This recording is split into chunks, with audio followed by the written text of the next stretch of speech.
Good evening. I'm Don Hudson. Welcome to the 7. Let's get a look at the big 7 stories right now. Topping the list, Tennessee's school voucher bill. Is the effort dead or alive for this year's legislative session? Well, that depends on who you ask, really.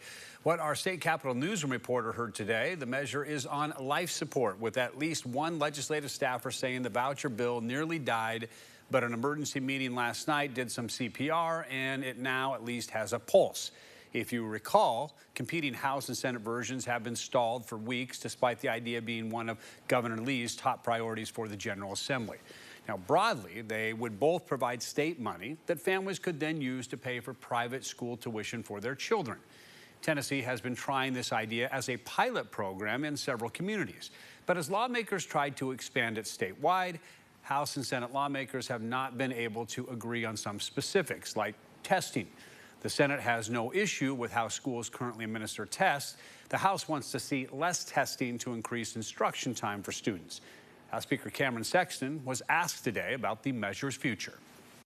Well, I mean, the testing's a big part, and so it's just two different thoughts, and so we'll see. Clock's ticking. Yeah.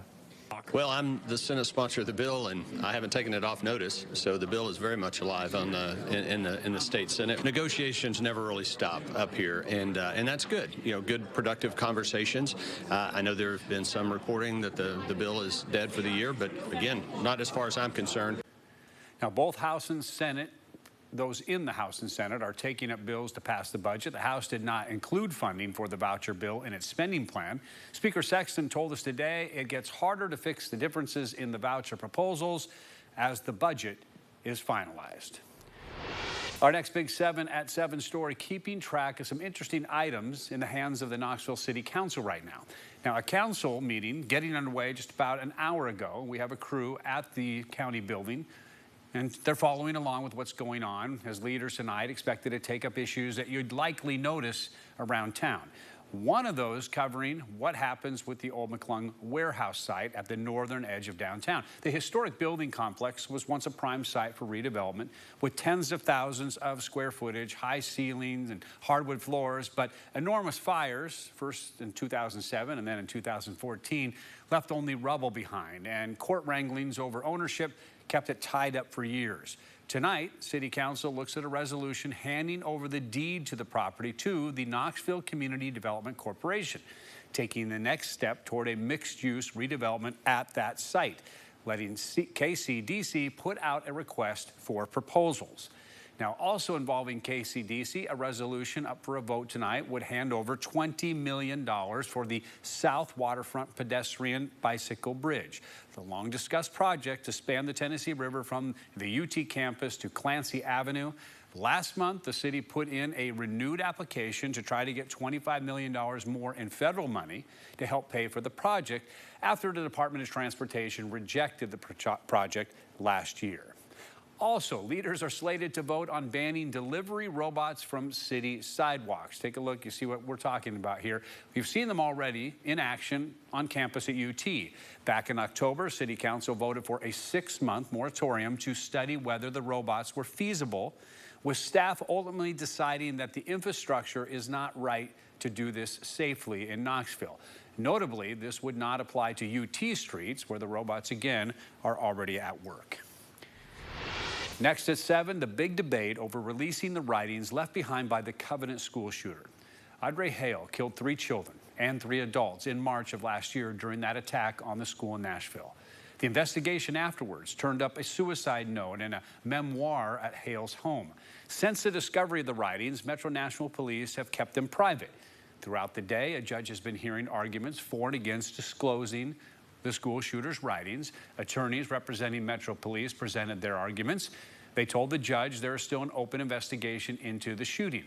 The investigation is focused into whether there are any other co-conspirators or accomplices. Police anticipate that investigation to be closed sometime in July.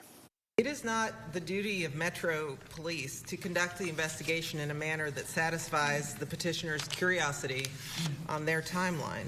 It's their duty as professional police officers to conduct the investigation professionally, just as they handled the terrible day of the shootings. When the police tell you They're going to release these documents. When they're done, they're going to release those documents. They have said this case file will become a public record once it's complete if there are no prosecutions to be had. Now, a group of Covenant parents really don't want the writings released. They fear that they could traumatize the surviving children, maybe even inspire copycats. Groups suing to gain access to these records include State Senator Todd Gardenhire.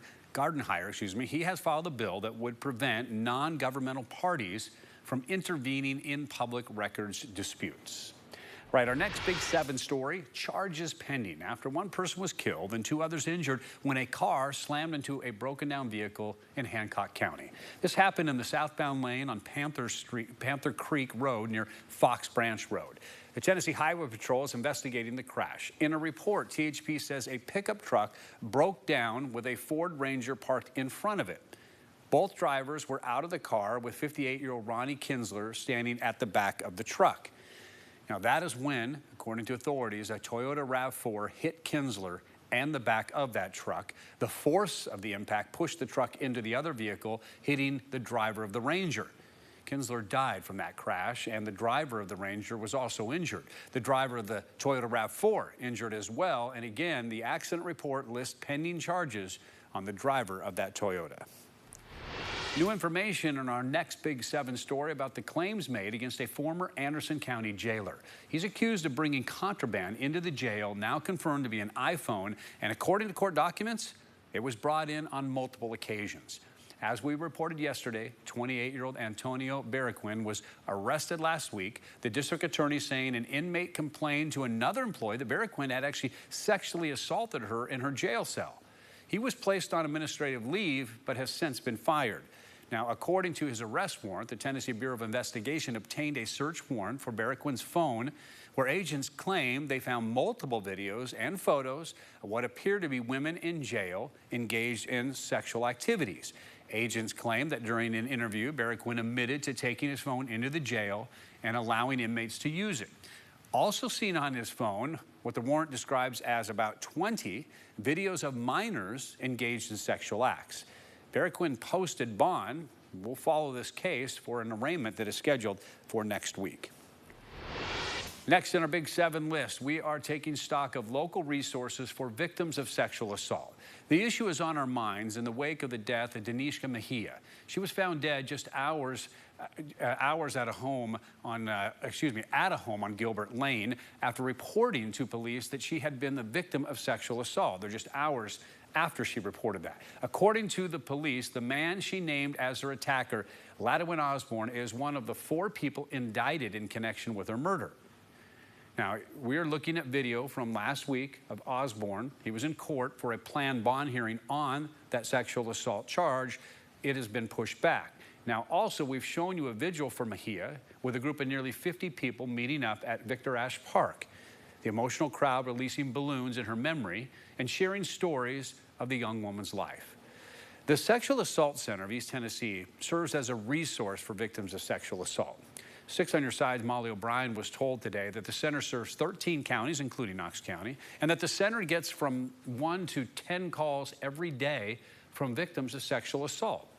Lacey Bradley is the director of victim services with the McNabb Center, says that they work with hospitals, they work with local law enforcement in these sorts of cases. Assault Center, we have advocacy and we have a therapy center. We have SANE nurses, so the specially trained nurses who provide the sexual assault exams. And then we also have education outreach. Now, Bradley went on to say the services that the center provides are free of charge and will be offered to the victim as long as they seek them. As for the Mejia murder case, we mentioned Ladwin Osborne. He's scheduled to be in court Friday along with Marquise Ellis and Edward Wilson. All 3 are facing a long list of charges, including first-degree murder. We will be in the courtroom, and we will bring you the latest update on that case. All right, we want to wrap up our Big 7 with Sevier County's government coping with the loss and moving forward. That loss, longtime Commissioner Chuck Godfrey passed away in late February after serving that position since 2014. At the Sevier County Board of Commissioners meeting last night, Melissa Godfrey became the county's newest commissioner. Sevier County Mayor Larry Waters declared a day of mourning when Mr. Godfrey passed away.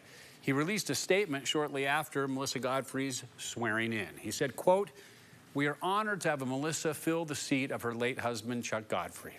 While having to fill the seat isn't something that we want to do, we are honored to have Chuck's wife serve in his place. We know that he would be proud of her."